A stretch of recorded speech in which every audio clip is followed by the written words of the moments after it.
నమస్కారం. రైతు రంజని ఛానల్ కి స్వాగతం. పిస్తా అనేది ఒక డ్రై ఫ్రూట్. దీని సాగుకు ప్రత్యేకమైన వాతావరణ పరిస్థితులు ఎంతో అవసరం. అయితే దీని తయారీకి సంబంధించి ఇప్పుడు మనం తెలుసుకుందాం. పిస్తా సాగు పద్ధతులు. పిస్తా ప్రపంచవ్యాప్తంగా ఎంతో ప్రాచుర్యం పొందిన పోషక విలువలు కలిగిన డ్రై ఫ్రూట్. దీని సాగుకు ప్రత్యేకమైన వాతావరణం, జాగ్రత్తలు కూడా ఎంతో అవసరం. ప్రధానంగా ఇరాన్, అమెరికా, టర్కీ వంటి దేశాల్లో పిస్తాను పెద్ద ఎత్తున సాగు చేస్తారు. ఇప్పుడు పిస్తా సాగు పద్ధతుల గురించి మనం తెలుసుకుందాం. ఫస్ట్ అనుకూలమైన వాతావరణం మరియు నేల గురించి తెలుసుకుందాం. ఇక పిస్తా సాగుకు పొడి, వేడి వేసవి కాలం మరియు లేకపోతే చల్లని శీతాకాలం అవసరం ఉంటుంది. దీనికి సుదీర్ఘమైన వేడి వేసవులు పండ్లు పండడానికి, చల్లని శీతాకాలాలు అంటే కనిష్టంగా 7 డిగ్రీల సెల్సియస్ కంటే తక్కువ మొక్కకు సరైన ఎదుగుదలకు అవసరం ఉంటాయి. కాబట్టి దీనికి 2 వాతావరణాలు అవసరం ఉంటాయి. ఇక హిమాలయ పర్వత ప్రాంతాలు, కొన్ని ఎడారి ప్రాంతాలు దీని సాగుకి అనుకూలమని చెప్పొచ్చు. నేల విషయానికి వస్తే మంచి నీటి పారుదల ఉన్న ఇసుకతో కూడిన లోమ్ నేలలు లేకపోతే క్షార గుణం కలిగినటువంటి నేలలు కూడా చాలా అనుకూలం.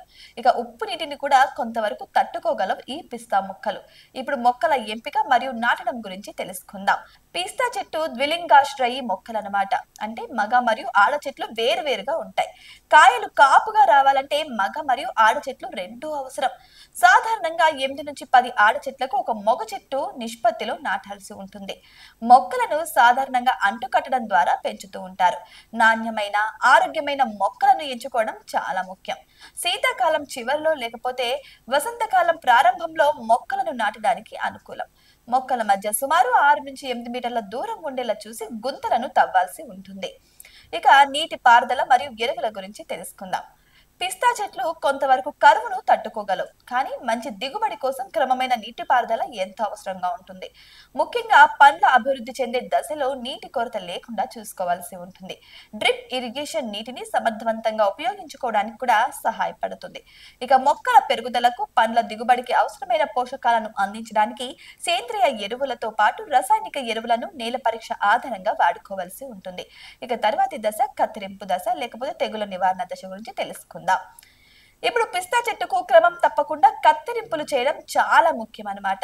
ఇది మొక్కకు సరైన ఆకృతిని ఇవ్వడానికి, గాలి తగిలేలాగా చేయడానికి మరియు పండ్ల దిగుబడిని పెంచడానికి సహాయపడుతుంది. చనిపోయిన, దెబ్బతిన్న కొమ్మలను తొలగిస్తూ ఉండాలి. అలాగే పిస్తా పంటను తెగులు మరియు వ్యాధుల నుంచి కూడా రక్షిస్తూ ఉండాలి. ఆకుమచ్చ, వేరు తెగులు మరియు వివిధ కీటకాల పిస్తా చెట్లనైతే ఆశించే అవకాశాలు కూడా ఉంటాయి అన్నమాట. ఇక సరైన సమయంలో నివారణ చర్యలు తీసుకోవడం మరియు రసాయనాలను జాగ్రత్తగా ఉపయోగించడం ద్వారా పంట నష్టాన్ని తగ్గించుకోవచ్చు. ఇప్పుడు కోత దశ గురించి తెలుసుకుందాం.